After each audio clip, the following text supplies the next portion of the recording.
কচ্ছপ এই প্রাণীটিকে আমরা সবাই চিনি ধীরে ধীরে চলার জন্য, কিন্তু এর জীবনে লুকিয়ে আছে অবিশ্বাস্য সব সত্য, শিক্ষা আর ধৈর্যের নিদর্শন। মায়ার বাঁধনের নতুন আরেকটি এপিসোডে আপনাকে স্বাগতম। এই এপিসোডের মাধ্যমে আমরা জানতে চলেছি কচ্ছপের জীবনের এক পরিপূর্ণ গল্প, শুরু থেকে শেষ পর্যন্ত। ভিডিওটি শুরু করা যাক। এক জন্ম ও প্রথম সংগ্রাম। একটি মা কচ্ছপ এক রাতে সমুদ্র তীরে উঠে আসে। সে 50 থেকে 150টি ডিম পারে বালির নিচে। এই কাজ শেষে সে চলে যায়, ফিরে তাকায় না আর। 60 থেকে 70 দিন পর সেই ডিম ফুটে বের হয় ছোট কচ্ছপ। জন্মের সঙ্গে সঙ্গে তাদের প্রথম যুদ্ধ শুরু। প্রথম যুদ্ধ সমুদ্র পর্যন্ত পৌঁছানো।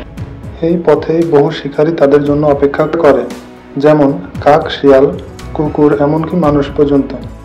শত ডিম থেকে বের হওয়া 1 বা 2টি কচ্ছপই বড় হয়ে বাঁচে। 2 শৈশব ও সাগর জীবন। ছোট এই কচ্ছপ সাগরের গভীরে চলে যায়।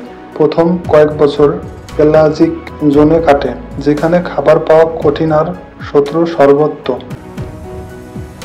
এই সময় কচ্ছপ লুকিয়ে থাকা, ধৈর্য ধরে থাকা এবং বাঁচার কৌশল শেখে। এটি তাদের সবচেয়ে কঠিন সময়। 3 যৌবন ও পরিব্রাজক জীবন।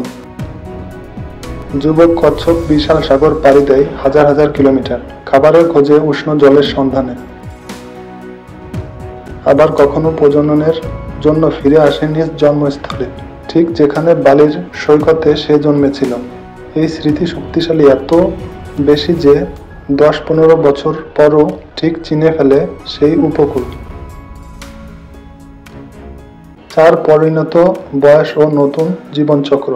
30 থেকে 50 বছর বয়সে কচ্ছপ প্রজননের জন্য প্রস্তুত হয়।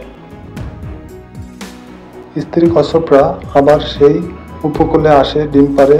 এভাবে একটি চক্র আবার শুরু হয়। কিছু প্রজাতির কচ্ছপ 100 বছরের বেশি বাঁচতে পারে। কিছু কিছু রেকর্ডে আছে কচ্ছপ 180 বছরও বেশি সময় বেঁচেছে। 5 কচ্ছপের শিক্ষা। কচ্ছপ ধীরগতি হলেও থেমে থাকে না। তার সুরক্ষা নিজের সঙ্গে নিজেই খোলসে। সে শেখায় ধৈর্যই শক্তি। জীবনে অনেক দীর্ঘ এক যাত্রা, তাড়াহুড়া নয়, স্থিরতা জরুরি। আজ যখন আমরা দ্রুত গতির জীবনে হাঁপিয়ে উঠি, তখন কচ্ছপের কথা আমাদের মনে করিয়ে দেয় ধীরে চলাও সফলতার পথ হতে পারে। প্রকৃতি প্রতিটি জীবের মধ্যে এক ধরনের শিক্ষা লুকিয়ে রেখেছে। কচ্ছপ আমাদের শেখায় জীবন শুধু দৌড়ানোর নয়, এটি একটি ধৈর্য ও উদ্দেশ্যময় যাত্রা। এরকম রহস্যময় ও আনকমন ভিডিও পেতে আমাদের চ্যানেলটি সাবস্ক্রাইব করুন। ভিডিওটি ভালো লাগলে লাইক করুন এবং বন্ধুদের মাঝে ভিডিওটি শেয়ার করুন। দেখা হবে আরও একটি নতুন এপিসোড নিয়ে। সেই পর্যন্ত ভালো থাকুন, সুস্থ থাকুন। ভিডিওটি শেষ পর্যন্ত দেখার জন্য ধন্যবাদ।